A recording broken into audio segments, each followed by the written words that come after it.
별표계의 유산과 아들의 유산.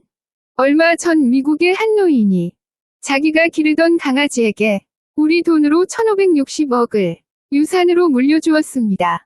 그리고 강아지를 돌보라고 부탁한 사육사에게는 1년에 5만 불씩 5천만 원의 연봉을 주겠다고 유언했습니다. 개가 죽고 난 후에는 개의 유산 1560억 원 중 남은 돈을 동물보호소에 기증하도록 유언을 했습니다. 그리고 자신의 외동 아들에게는 100만 불을 유산으로 주라고 유언하고 서거했습니다. 100만 불은 우리 돈으로 10억 원입니다. 그러자 아들은 너무나 분을 못 참아 도대체 어떻게 내가 개보다 못합니까? 개에게는 1560억을 주고 나에게는 10억을 주다니 이게 말이 됩니까? 판사님, 억울합니다. 바로 잡아주세요. 라며 변호사를 사서 소송을 제기했습니다. 그 젊은이에게 판사가 묻습니다. 젊은이, 1년에 몇 번이나 아버지를 찾아뵈었는가? 돌아가시기 전 아버지가 즐겨 드신 음식 아는가? 전화는 얼마 만에 한 번씩 했는가? 대답을 못합니다. 입이 있어도 할 말이 없습니다. 아버님 생신은 언제인가? 아버지 생신 날짜도 모르는 아들은 할 말이 없습니다. 그때 판사가 아버지가 돌아가시기 전에 찍어놓은 비디오를 틉니다. 내 재산 1560억을 내 사랑하는 개에게 물려주고 사육사에게는 매년 5천만 원씩을 주고 내 아들에겐 100만 불만을 유산으로 물려줍니다. 혹 아들이 이에 대해 불평을 하거든 아들에게는 1불만을 물려주세요. 그리고 판사가 자네에게는 1불을 상속하네 라고 판결을 내렸습니다. 이 이야기는 실화입니다. 얼마나 부모의 가슴에 한이 맺히게 하고 부모를 섭섭하게 했으면 부모가 재산을 개에게 다 물려주고 아들이 원망하면 1불만 주라고 했겠어요. 우리가 대접받는 자녀가 되는 길은 부모님의 기쁨이 되어야 합니다. 몇 번이나 읽었는데 읽을 때마다 자신을 책망하게 되는 글이라 올립니다. 오늘도 주님의 분부하신 말씀을 따라 부모님을 생각하며 용서를 구하고 자녀들에게 참된 공경과 효도의 윤리를 가르침으로 아름답고 행복한 가정을 이루어가는 복된 하루 보내시기를 기도합니다. 영육간 강건하고 행복하세요. 샬롬.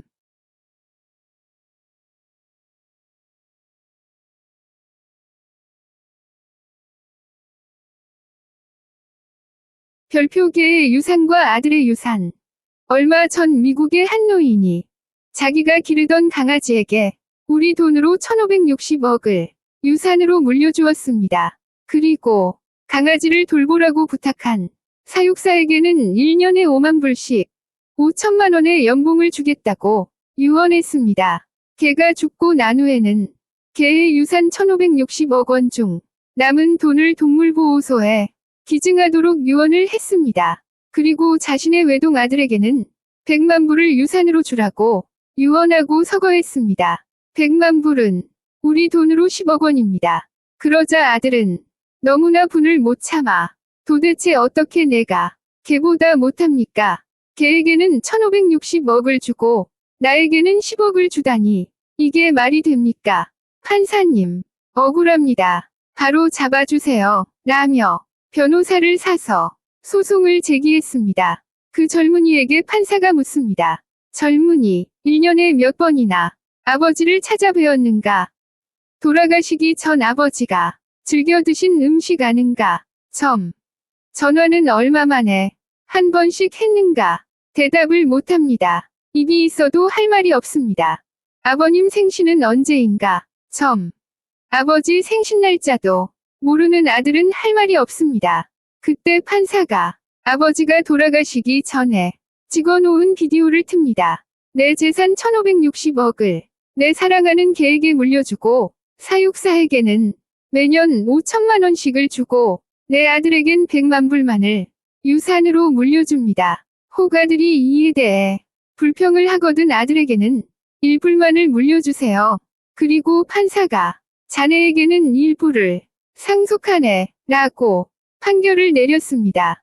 이 이야기는 실화입니다. 얼마나 부모의 가슴에 한이 맺히게 하고 부모를 섭섭하게 했으면 부모가 재산을 개에게 다 물려주고 아들이 원망하면 일불만 주라고 했겠어요.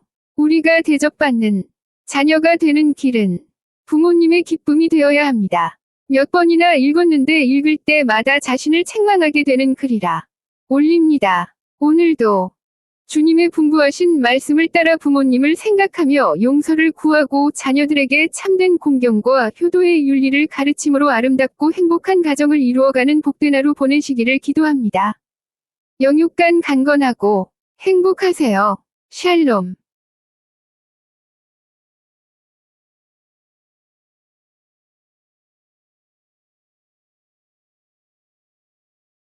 별표계의 유산과 아들의 유산.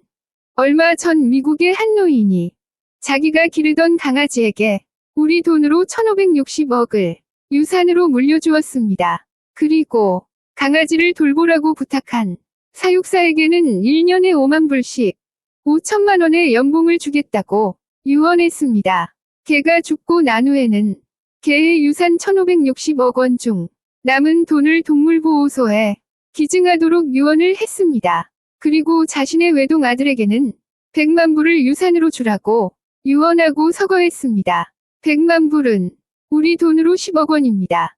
그러자 아들은 너무나 분을 못 참아 도대체 어떻게 내가 개보다 못합니까? 개에게는 1560억을 주고 나에게는 10억을 주다니 이게 말이 됩니까? 판사님, 억울합니다. 바로 잡아주세요. 라며 변호사를 사서 소송을 제기했습니다. 그 젊은이에게 판사가 묻습니다. 젊은이, 1년에 몇 번이나 아버지를 찾아뵈었는가? 돌아가시기 전 아버지가 즐겨 드신 음식 아는가? 전화는 얼마 만에 한 번씩 했는가? 대답을 못합니다. 입이 있어도 할 말이 없습니다. 아버님 생신은 언제인가? 아버지 생신 날짜도 모르는 아들은 할 말이 없습니다. 그때 판사가 아버지가 돌아가시기 전에 찍어놓은 비디오를 틉니다. 내 재산 1560억을 내 사랑하는 개에게 물려주고 사육사에게는 매년 5천만 원씩을 주고 내 아들에겐 100만 불만을 유산으로 물려줍니다. 혹 아들이 이에 대해 불평을 하거든 아들에게는 1불만을 물려주세요. 그리고 판사가 자네에게는 1불을 상속하네 라고 판결을 내렸습니다. 이 이야기는 실화입니다. 얼마나 부모의 가슴에 한이 맺히게 하고 부모를 섭섭하게 했으면 부모가 재산을 개에게 다 물려주고 아들이 원망하면 일불만 주라고 했겠어요.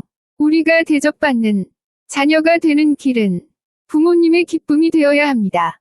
몇 번이나 읽었는데 읽을 때마다 자신을 책망하게 되는 글이라 올립니다. 오늘도 주님의 분부하신 말씀을 따라 부모님을 생각하며 용서를 구하고 자녀들에게 참된 공경과 효도의 윤리를 가르침으로 아름답고 행복한 가정을 이루어가는 복된 하루 보내시기를 기도합니다. 영육간 강건하고 행복하세요. 샬롬.